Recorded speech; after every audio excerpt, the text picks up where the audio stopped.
What's up, y'all? You are listening to a special WCW edition of For the Artists, a podcast brought to you by Creative M Projects.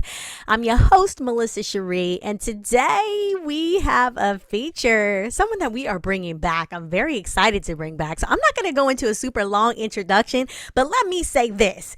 Y'all already know if I have her on, she is amazing, okay? Amazing. So let's just start there. Her name is Christina Ford, and she's an author, a motivational speaker, an actress, a bright light. There's so many adjectives I could use to describe her. You, Christina, I'm talking to you right now. We're gonna hone in though, okay? Because our WCW series is about women crushing wellness. So she's not only an artist, but she's in tune with being well. And that doesn't necessarily mean that we are always 100% like, you know what I mean? Like on top. But say hello, Christina. Hello, everyone. Hello.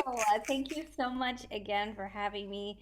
It's truly a pleasure and honor just to be in your presence and on this podcast. And I'm so excited to talk about just wellness and just from the inside out, right? Like we know healthy is wealthy, and it comes from a mind standpoint, a spirit standpoint, and a physical standpoint. So I love all these things. Yes, all these things. Okay, so you wrote a book, which we had started to get into last time, but we didn't really get into it. We're going to get into it today.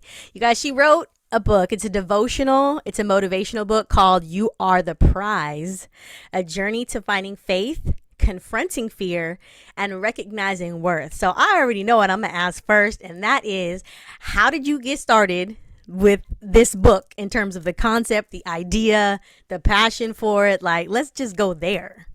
Yeah, it was one of those things where I always knew I wanted to encourage someone and create something that someone could take with them and always have it like in the back pocket, or in their purse somehow. Mm-hmm. And so this was a few years ago. I just started writing down like topics of what I would want to know or how I would want to be encouraged. And I just started writing these things down, and as they would come and as life would continue to happen, I just started to write these experiences, life lessons, and also prayers that went along with each of these experiences. And I thought, well, why not create this into a book where people can just be enriched, empowered, and motivated by some of my stories? And I wanted to create something that I'm not telling you what to do. I'm going through these things with you. Like, I am still growing. I am still learning. I am still applying some of these things to my life. So it's not me telling you what to do. I'm on this journey with you. I'm like still confronting fear. I'm still like finding my faith in certain situations. So it's like I'm along this journey and path, no matter where you fall, whatever chapter aligns with you. I just wanted to know, I wanted people to know that I'm along this journey with you. So that was really the inspiration behind it, because I really wanted to say like, hey girl, like you're not alone, and be able to encourage a young woman finding their purpose and their faith and all the trials, obstacles, and tribulations that come along with just growing up, from being a teen, adolescent, all the way up into, womanhood. It's a lot, right? So Yes, it it's a is. lot. But I wanted to share parts of my story, and whether it relates to one or many, I hope that something can, relate to someone and someone will be blessed. And at the end of the day, that's really what it was. I was like, I don't care who reads it, as long as it touches one person. That's all Mm-hmm. that matters. Yeah. Mm-hmm.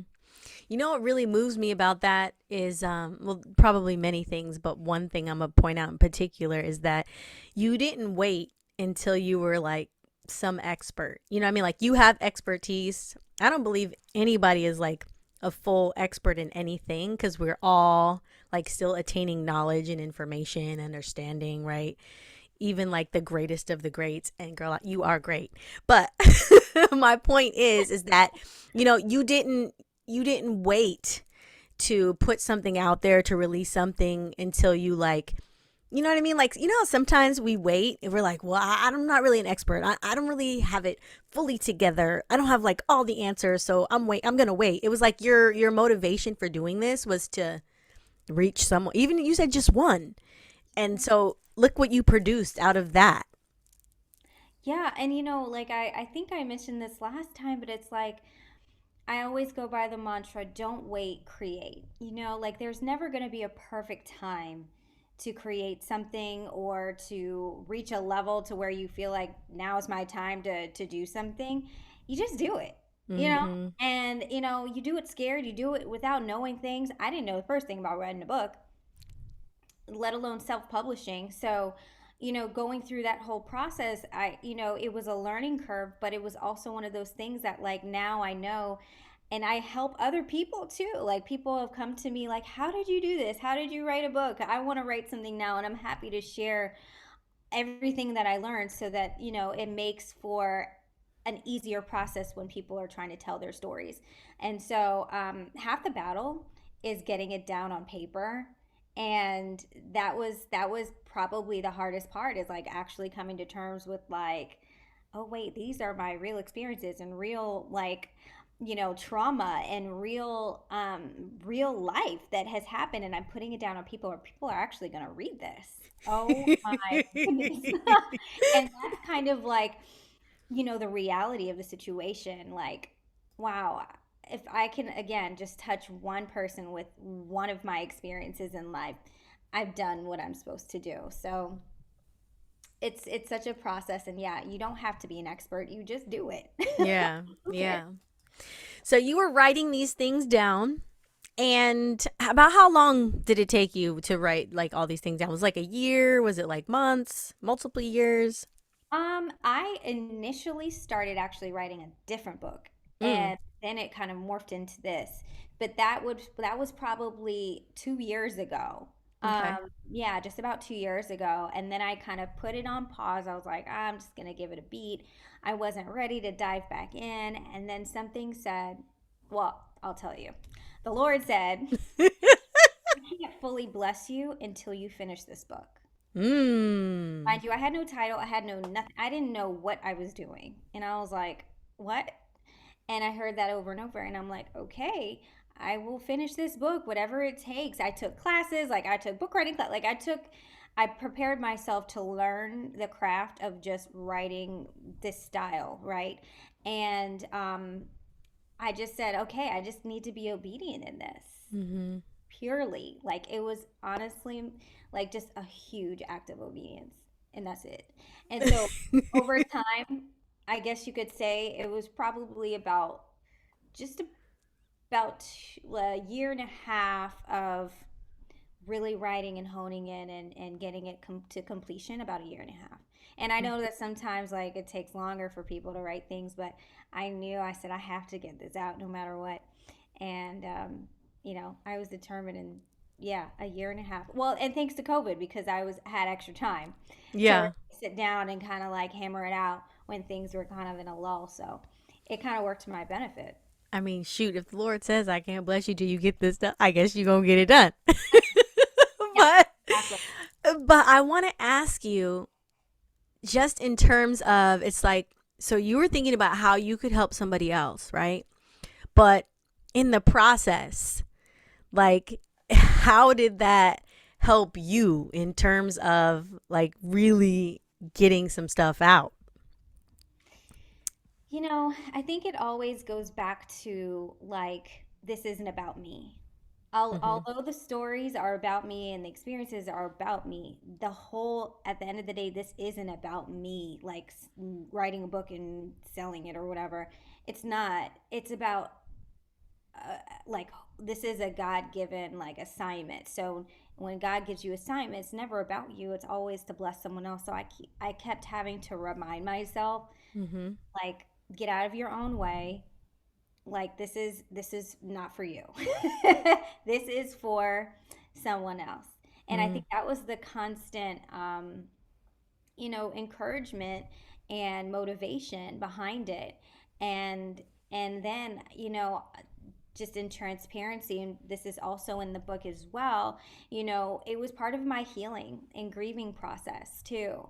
I talk a lot about my childhood and also talk a lot about, grieving and loss in different chapters of the book. And so in writing all of that, and even talking about singleness and everything, it was healing for me. And so that was also motivation to say, okay, I'm gonna get this done because I need to like come to terms with certain things in my life. And writing this like helped that whole process. And I'm still going through healing and all of therapy and all these things, but Mm-hmm. part of it was writing the book, part of it was my healing.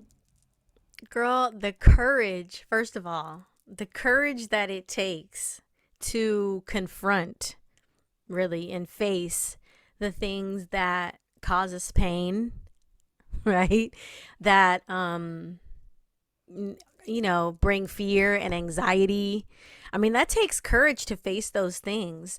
So, I guess my question to you is, how did you get to that place? Because I feel like when it comes to like being well, like one of the main first steps is like being in tune, right? With what is happening with us and what's happening on the inside. And it takes sometimes a while for us to be able to see some of that stuff on our own. It's like we need other people to help us see some of those things. So how did you get to that place where you were able to have such a understanding or revelation about the things that you were experiencing, the things that you were going through, so that you could actually get it out on paper and have it make some sort of like sense with words? It was it's something where, and I actually mentioned something similar in the book. It's like sometimes it takes people, a close, tight knit people that you trust, accountability partners, to bring out the gifts in you, to bring out some of the things that you don't even see in yourself. And I had that. I had accountability. I had close people around me when I was like, I don't know what I'm doing. I don't even know if I should say this. I might be getting a little too personal, too deep. I don't know. And I had those people around me, even my current fiance, to really like say no, like you need to keep this and write this and share this. And when I was scared and I didn't want to, I continue to, have that motivation and those them speaking in my ears like, no, like you went through those things for a reason. Like put it down on paper and release it. And Mm-hmm. I'm like, okay. So, it does take other people, I think, sometimes, um, to just keep pushing you forward. Like, I think anybody or whoever you want to be as an artist, as an author, however your creative outlet is, you need somebody to continue just to speak into you, speak life into you, and let you know, like, you're doing the right thing, you're on the right path. So, yeah, it took a lot of accountability partners bringing stuff out of me and saying you can do it, put it on paper. Yeah. How many chapters are in this book? It is. That's a good question. I'm like, is it 20 chapters? Yeah. 20. I mean, okay, look, let's see the visual, girl. Let's see the visual. Yes. Yes, you are the prize. Okay, 20 chapters. If you had to pick a favorite chapter, do you have a favorite chapter? I know they're all your favorite, but I mean, if you had to pick one. Honestly, it has to be the last one, Okay. which is called Beauty for Ashes. Hmm. And this last chapter just it talks about a lot of the pruning, the breaking, the crushing that I think that we go through as women when we go through hardships. And but God doesn't allow you to stay there. He pressures you, and there's a pruning and there's a process that happens, um, to make us shine for his glory, to allow for everything that we went through to give us beauty for ashes. And the things that we died to, the things that we left in the past, the things that we are still overcoming, but the things that we can leave behind us, we can use that and He could crown us essentially at the end of the day, no matter what we've gone through. And nothing is in vain, nothing is not for naught. Everything is for reason and purpose. And that's why I love the end of this book, is that it kind of brings everything full circle. Mm-hmm. Yeah. Everything is for a purpose, even the stuff that seems like Like, why I this gotta go is. through this? Yeah, what was the purpose in this? For a reason. Oh, All for, beauty for ashes. That always makes me think of the Crystal Lewis song. Have you heard the Crystal Lewis song, Beauty for Ashes? I need to listen to it now. Yeah, I probably have heard it though. it's like 90s, but the song is bomb. Okay, I'm going to look it Look it up. up. Look it up. Um, Look at, I'm already sidetracking myself now thinking about that Crystal Lewis song. But okay, so where did the title come from? You are the prize. Oh, this is my favorite part. So, you are the prize is a saying that my mom always used to tell me when I was growing up. Always. She used to say, "You are the prize. Don't you forget that? Like, Hmm. don't think you're anything less than that. Like, you are to be desired and cherished and loved." And I didn't come up with the title until probably like the last few months of writing. And I honestly was in prayer, and I was like, it just was like a light bulb that clicked, because I was trying to come up with all these titles, Hmm. and that's what it was. You are the prize. And then I, was going to dedicate this book to my mom, but it was just so fitting that it had to be called You Are the Prize. Like, it had to. So, Hmm. yeah, you are the prize. And I just feel like it's something that we always just need to keep in the back of our minds. Well, actually, in the forefront of our minds.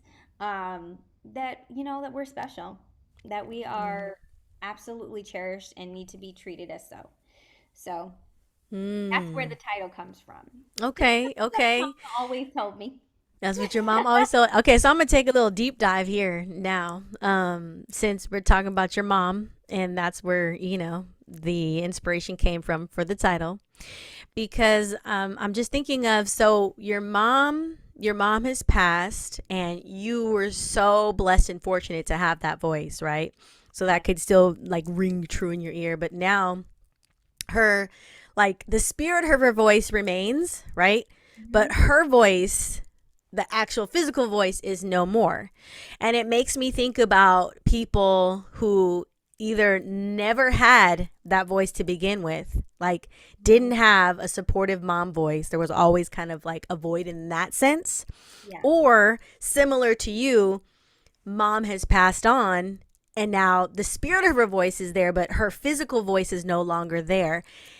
And I guess what I'm thinking about is, when it comes to being well, when it comes to being in a place where we're secure, we feel like we're like on solid ground, you know what I mean? Like, how do you stay in that place when either the voice is different because, it's now a spirit voice versus a physical voice, or the voice isn't there? Mm. I know. See, I took a deep Getting dive. deep, I girl. can't apologize. That Uh, sometimes. no, that's good, because I'm still processing that. It's one of those things where it's like I actually had to say I saved her voicemails, just so I could actually hear her voice. And I played them actually a couple months ago, some of them, and I was like, oh wow, like I'm actually miss the voice. Mm-hmm. However, I think growing up, certain things just stick. And so just to hear, sayings like "you're the prize," or, just certain things that, your mom says, really does land. And it's hard because, you want to go back to those moments, and you want to go back and, reminisce and really soak in everything that the knowledge and wisdom that, your mother has instilled in you.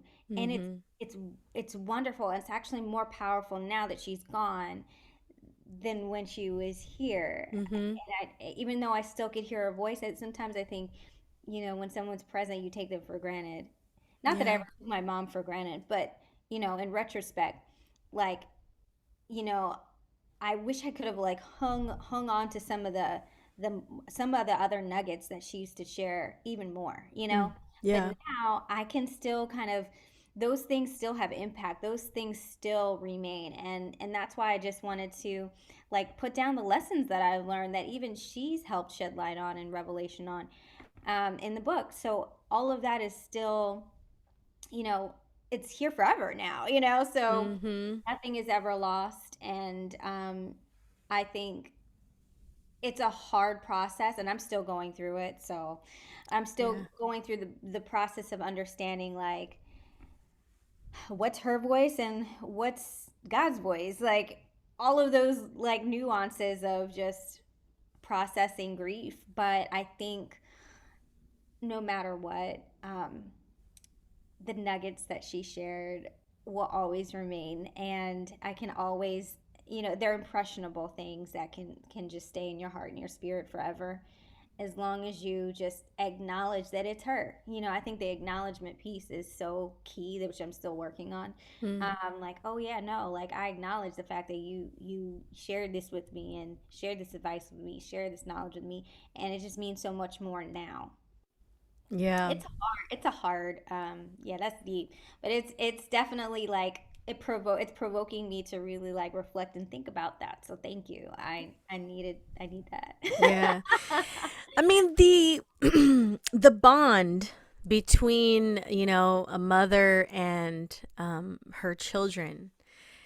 I mean, I say that, I got to be careful how I say that because, I'm very sensitive to, in terms of, just society in the world. Almost, it's like the mother's bond with children being almost like greater than that of with the father. But I don't think one is greater than the other. I just think that they are different, They're you different. know. They're different. But regardless, it's like, that bond is something that definitely affects, I think, our everyday life. Either bond with mother or bond with father. And I think it's interesting that you were differentiating when you were just talking between the voice of God and the voice of your mother, and how sometimes you were like, well, is that God or is that my mother? And it's Yeah. like, you know what I mean? Like sometimes the voices can be similar because I guess they reflect or are an image of, as long as they're like in line with like truth and you know what I mean? Like things that are godly. But there Yeah. is a difference between the voice.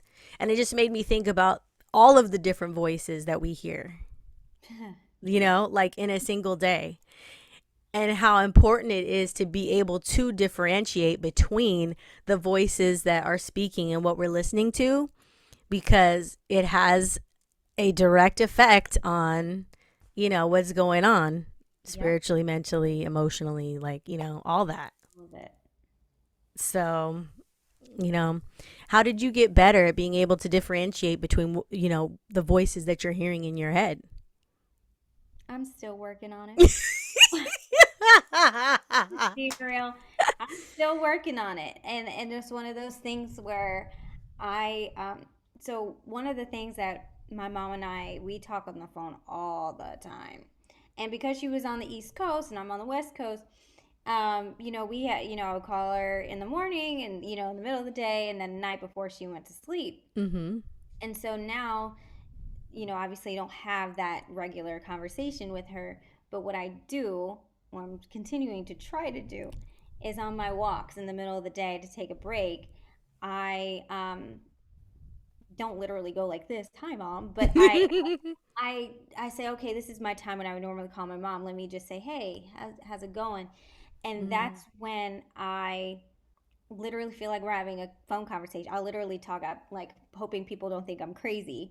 But Yeah. like I literally will have dialogue and talk to her and let her know how my day is, and I can literally hear back. Like it is wild, and Mm. I didn't know that that would even exist, but because you have such a bond, with your mother, and you're sensitive in the spirit that way. Mm-hmm.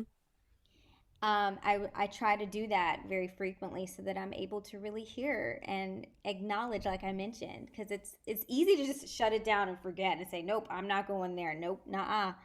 not today. I don't want to get in that headspace of like, missing her. Mm-hmm. But it's like it's important to acknowledge and have that regular dialogue and hear from her. And I know she wants to hear from me. Like, just to treat it like, acknowledging that she's still here in the spirit. Mm. And it took a while to get there, like up until this year, maybe the end of last year, Mm-hmm. to really like come to grips with like, no, I actually can talk to her and she really will talk back. Wow.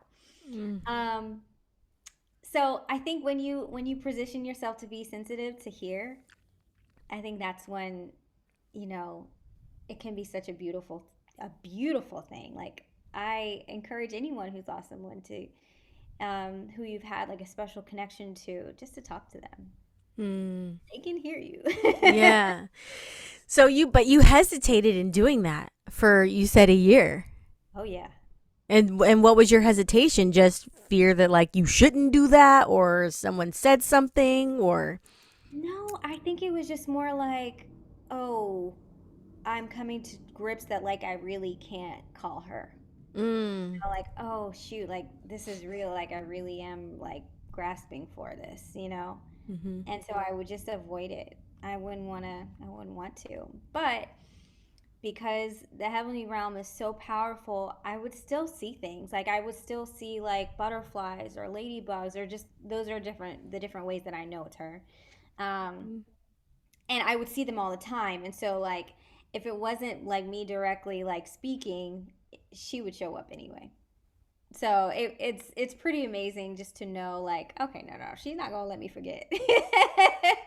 So Wow. in those moments it just brings me so much joy. But again, it took me a while to get to the point of actually like having that dialogue, but and coming to that realization of, you know, I can really talk to her and it's okay. Mm-hmm. I encourage anyone who's, still grieving or wanting to acknowledge those who have passed on that were close to you, that, when you're ready, you can have the chats. Dang, girl, that's moving me. So you feel, do you feel lighter now that you're in that space? Like the grief is not what is heavy or is present? Yeah, I think, honestly, I couldn't do it without God because, Mm-hmm. clearly He's been my rock and strength through all of this. But yes, I think as time moves on and time continues, you start to learn and cope with things, and gain tools in order to really get to the healthy place. Because we're talking about wealth, and health and wellness. I think they all go all in one, because Mm-hmm. a healthy body is a wealthy body. And in order to really give yourself to your purpose, your passion, your job, your career, your life, you have to be, fully healthy and wealthy. And Yeah. when I say wealthy, I really mean from like on a figurative standpoint. But I mean, um, I think you have to have everything, in a good place. And I think it comes with healing, like Mm-hmm. acknowledging and knowing that you might be going through something, like acknowledging that's huge. That's a big step. Yeah. Acknowledging the grief, I think, is major. So, Mm-hmm. um, yeah, but I one thing that I will share that has helped me, if anyone is going through things, grieving or grieving, it doesn't have to be death; it can be anything. Mm-hmm. Um, but baby steps, Baby baby steps. because baby steps to you might be big steps to God. And it's not just baby steps. It's like you pushing through that that wall, that Mm-hmm. you don't see that you could ever get through, but taking the baby step towards it, you're Mm-hmm. one step closer to getting better. And I think that's part of the, healing is now at this time. I feel like it's coming on 2 years of her passing this month. And yeah, it's becoming more it's coming easier to cope, but again, you have your moments, and I'd be lying if I said I'm great, you know. Yeah, yeah. But you know, it's just a process, and to be okay with that. Like there's no rushing. There's no Mm-hmm. rushing it at all. So, but again, part of the healing was actually writing this, and I'm just so blessed that I'm able to share. So Yes. Well, I'm blessed that you're able to share, okay? And everyone listening is blessed that they're able to hear what it is you're sharing. oh well, thank you. Ooh, okay, recognizing your worth. Now, I got to ask, okay? I got to ask, at what point do you feel like you really recognized your worth? And I asked that because for me, I feel like I know my worth, but then sometimes I feel like, do I really? Like, because it's like you think about how we act and how we behave.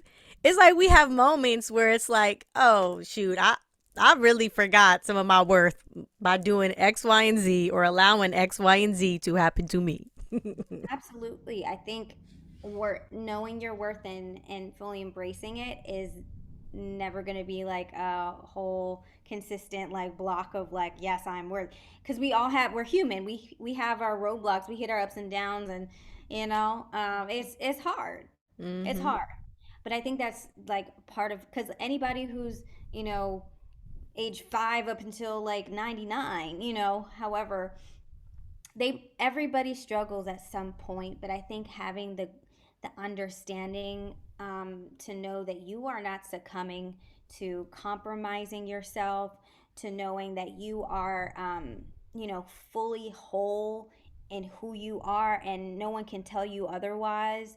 Not feeling desperate to fit in. I went through a lot of that. And just being okay with showing up, Mm-hmm. and people being okay with that. And it's not really about anybody else but you, and knowing that you are exactly who God has created you to be. I struggle with a lot of insecurity growing up, a lot, because I'm very tiny, and I would get picked on a lot. I played a lot of sports, and it really took a toll on my it took a toll on my worth, because I Mm-hmm. really didn't know. When you don't hear anything positive about yourself, you tend to think, well, I guess that's just who I am. So then we have to rewrite the narrative as we grow up. What was the seed that was planted to make me think otherwise, and narrowing down on what that was, like who said those things over me. I mean, Mm-hmm. we get that all the time, right? Especially in as artists, like we get critiqued, we get you know all these things that can plant seeds in you. Yeah. But to reverse that narrative and say, no, I am exactly who God has created me to be. I am here on purpose, for a purpose. I am a light to shine for God, and really recognizing all of the fruits of the spirit that you might have, and really understanding that no matter what faults you might have, that's okay. Mm-hmm. Embrace all that, but know that you are still worthy to be respected, loved, cherished, and appreciated for the queen that you are. And that point, when I realized that, I honestly was in my early to mid 30s. Mm-hmm. Like, and some say, oh, wow, that's late in life. Oh, but I struggled. Like, I really struggled a lot, um, to really find who I was. But it really wasn't until I was in a season where I surrendered myself to God. I then understood that during my single season, where that was where I knew how worthy I was. When I was Mm-hmm. stripped from everything, and I was closest to God, that's when I really knew my worth. Mm-hmm. And I guess you could call me a late bloomer. I don't know, but yeah, it took me 30 something years, to really let go of all the stuff, the things that cloud your mind of who you are, and to just strip it all and let God fill you up, with everything, with all the goodness. Yeah. So yeah, it took me until about I was in my early to mid 20s. Girl, I don't think you were a late bloomer at all because you know what? I think that we are all born with like this innate knowing of our like we it's like we innately know that we're worth something, right? And like you said, it gets clouded by all these things, experiences, people, things spoken to us, things spoken over us, about us. And then it's like we have to like find our way back to what we already know to be true, like Yeah. on the inside. And when you think about it, well, I don't know about your family, but in my family, they be living long, okay? They be living till like their late 90s. So, in the grand scheme of that, it's like if we don't come into an understanding of something until our 30s, like we're still like at the beginning, you know what I mean? The beginning of the four quarters. That's the first quarter. So, I heard somebody say, what did she say? I wish I should have wrote it down. But it was something about like, the fourth quarter is the win is in the fourth quarter. Ooh, that's And it true. was powerful. She was the she's like the owner and founder of a skin treatment line called I Know. And she's a powerful woman. What is her name is Germaine. But anyway, let me not get sidetracked. But I love that because it's true. If you watch any game, it's like that's when you win is in the fourth quarter. That's when you have to make it happen. So it's like we put all these time Uh, constraints or parameters. You know what I mean? oh my gosh. Like I let don't know. that, like Yeah. let it I don't know if go. that's a human thing or a Western thing, like Western culture, Oh or if that's a yeah. human thing. It could be both. I feel like, I think, and you're right, like there's always a timeline. You gotta have this, and this by a certain time age and Yeah. accomplish this and that. And it's like, says who? Like like Mhm. says who? And it's just like let God just do it. Let God just handle it and he will do it in his appointed time. So Mhm. but you're right. I think we're all like born with that innate like knowing of who we are, our worth, and like it's just a matter about getting back to that like innocent, childlike, like confidence and positivity. Like, yeah, I am who I am. Says Yeah. who? Like, Yeah. no one has affected you yet, and it's just getting back to that. So I think that's such a great point. Mhm. Yes. Getting back to that. Now let's get to this fear part. Because in your book you said that you need something about confronting fears. You have like a couple chapters on that or what? Oh yes, actually, what's funny is that the title that I was actually gonna name this book when it was in the beginning stages was called Fear Not, Mm. because there was so much about fear that I wanted to tackle and share. Yeah, and yes, there's definitely chapters about fear in here, and what I wanted to share about that is that fear is a lie. Number one, Mhm. period. Fear is a lie, and it is something that's just this tiny little thing that the enemy just wants to throw at you, but it looks like this huge big monster, when Mhm. we're faced with it, and all it takes is like a matter of recognizing our worth, right, and having the biggest amount of faith, actually the smallest amount of faith, excuse me, because we can have the faith the size of a mustard seed to knock Mhm. down that big monster of fear. But in reality, fear is just like this little thing that wants to like be annoying and get in our way. So, I talk about fear of rejection. I talk Mhm. about fear of success, even. I talk about fear of um, just, I think, feeling inadequate, Mhm. feeling like I need to fit in, feeling all these feelings of the world, right? And I had fear of confronting that. I'm a people pleaser. I'm just gonna say it. I'm a Mhm. people pleaser, and I was hard for me to say no, and I had this whole big thing of fear of like saying no. Mhm. And it wasn't to the point where I really gained a lot of confidence in myself that saying no was such a powerful word, and that that fear was such a barrier for me. So really, honestly, through prayer, through again accountability and getting those people, the right people around you, to Mhm. speak life into you and to help you get through that, is major. And fear, honestly, about success in my career. Like, I was so worried about even fear of flying, fear of taking the leap, fear of, doing it scared, like I said. All Mm-hmm. these things, that fear kind of just held me captive to. And I'm still going through it. Yeah. It's still not over. So that's why I like to say I'm in this journey with you. I still am trying to get through things, but it's about really putting your faith first Mm-hmm. and not putting fear first. So again, baby steps. Like baby steps until you are ready to just knock that sucker out of fear and just be free. Because I think there's freedom is limited when you allow fear to get in the way. I mean, I'm Yeah. sure we all know and have had experiences where we're like, I just like get past this hump, I can be free. And getting past the hump is really hard, and Yeah. that's why fear feels like such a monster for people. Yeah. What's one thing that you have found in terms of like getting past fear, getting over fear, not letting fear, prevent you from, I guess, being in faith? Like, what is the one thing or one thing that you found that has worked for you in terms of coming against fear? Like, what is one thing that you do? Mm.